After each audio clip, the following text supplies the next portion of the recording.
Saya Sigituyani Purwanto ST dari Dinas PUP SDM DIY. Halo, saya Santi, saya dari Biro Kesejahteraan Rakyat Setda DIY. Saya Uji Gigi Firmansyah dari Sekretariat DPRD DIY. Saya Ririn Yamil Pratiwi dari Dinas Kesehatan Daerah Istimewa Yogyakarta. Saya Srianto dari Badan Pengelola Keuangan dan Aset Daerah Istimewa Yogyakarta. Saya Rosliana Aspriniarista Perdana Putri dari Dinas Lingkungan Hidup dan Kehutanan Daerah Istimewa Yogyakarta. Nama saya Wildan Kurniawan Hirdianto dari Dinas Pendidikan Pemuda dan Olahraga Daerah Istimewa Yogyakarta. Nama saya Rini Yuniarti, saya dari Dinas Perpustakaan dan Arsip Daerah DIY. Saya Rizky Arif Firdaus dari Dinas Pendidikan Pemuda dan Olahraga Daerah Istimewa Yogyakarta. Nama saya Siska Lufiana dari Dinas Pertanian dan Ketahanan Pangan DIY.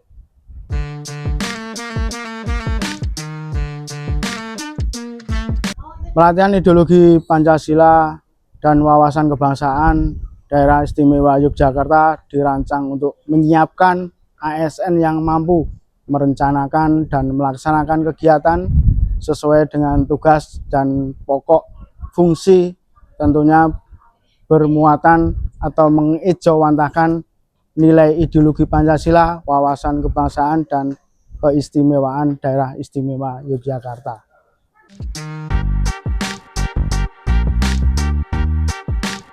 Dalam Diklat IPWAK 2025 ini, kita mendapatkan pendalaman materi terkait yang pertama, Pancasila.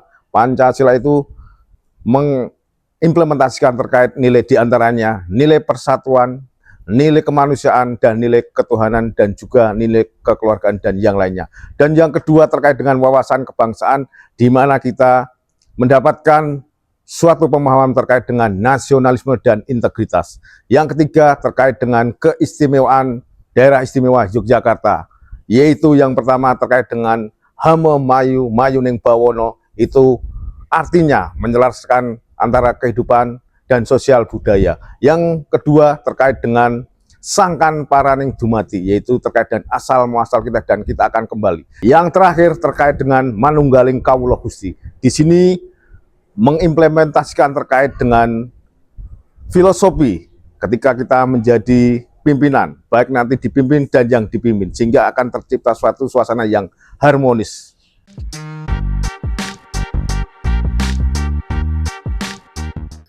Selama Diklat, kita melakukan 4 kali visitasi. Yang pertama ke Pusat Studi Pancasila UGM dan Museum UGM.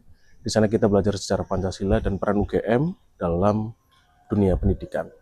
Yang kedua, kita ke Museum TNI AD dan juga Taman Makam Pahlawan Kusuma Negara.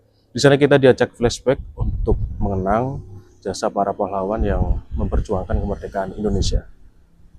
Yang ketiga, kita ke salah satu desa terbaik di dunia, Desa Wukirsari Bantul.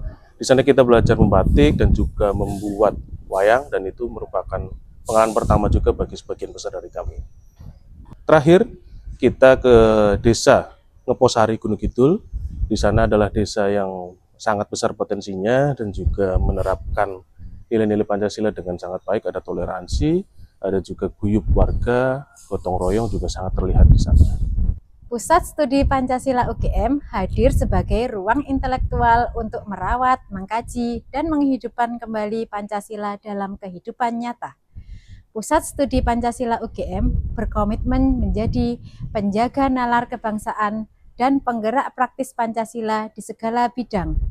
Di sini, Pancasila bukan sekedar dokumen sejarah. Ia adalah nilai yang hidup yang terus diperjuangkan dalam kehidupan sehari-hari. Di Museum UGM, kita mengetahui rekam jejak kontribusi akademisi UGM terhadap kemerdekaan dan pembangunan Indonesia. Hadirnya Museum UGM ini diharapkan menjadi wahana pembelajaran nilai-nilai wawasan kebangsaan bagi masyarakat Indonesia. Museum TNI Dharma Wiratama adalah museum terbesar milik TNI Angkatan Darat yang diresmikan pada tanggal 30 Agustus 1982. Terdapat 4.296 koleksi dan 1.220 senjata asli. Semua diabadikan bukan hanya dalam bentuk koleksi, namun segala dharma baktinya yang berakar pada nilai luhur bangsa Indonesia seperti nasionalisme dan cinta tanah air. Mengunjungi Taman Makam Pahlawan di Kusumanegara menjadi bagian penting karena bukan hanya sekedar pemakaman, tapi juga mengajarkan kita bagaimana pendidikan karakter, pembentukan nasionalisme, dan penguatan spiritual bangsa. Banyak pahlawan nasional yang dimakamkan di Taman Makam Pahlawan, di antaranya adalah Jenderal Besar Sudirman, Profesor Dr. Sarjito, Ibu Ruswo, dan korban-korban G30 SPKI.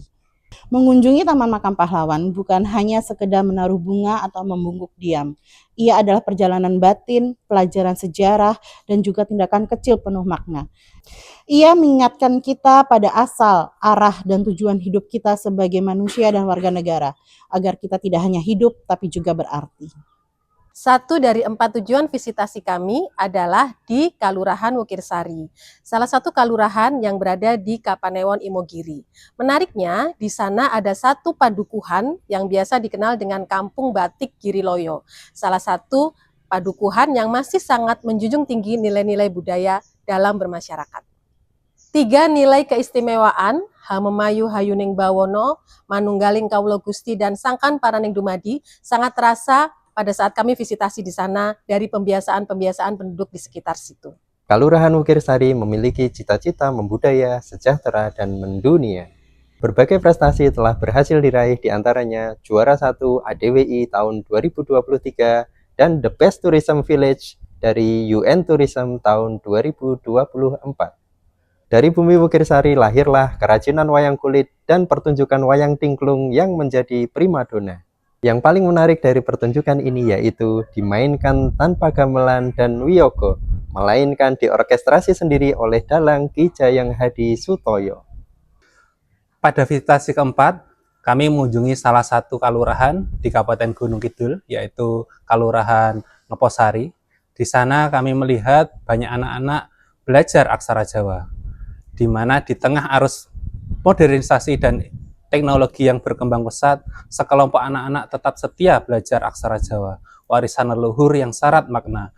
Dengan semangat dan rasa ingin tahu, mereka mengenal satu persatu huruf Hono Coroko, menulis, membaca, dan memahami nilai budaya yang terkandung di dalamnya. Belajar aksara Jawa bukan hanya soal bisa menulis huruf kuno, tetapi juga tentang membangun rasa cinta pada budaya sendiri. Di tangan generasi muda, aksara Jawa akan terus hidup dan bermakna. Kampung Hono Coroko Ngeposari ini mempunyai konsep yang mengintegrasikan unsur-unsur budaya, antara lain adat dan seni, permainan tradisional, aksara Jawa, kuliner dan kerajinan, serta arsitektur tradisional. Dan kampung ini ditargetkan menjadi ikon budaya yang destinasi edukatif di Kabupaten Gunung Kidul.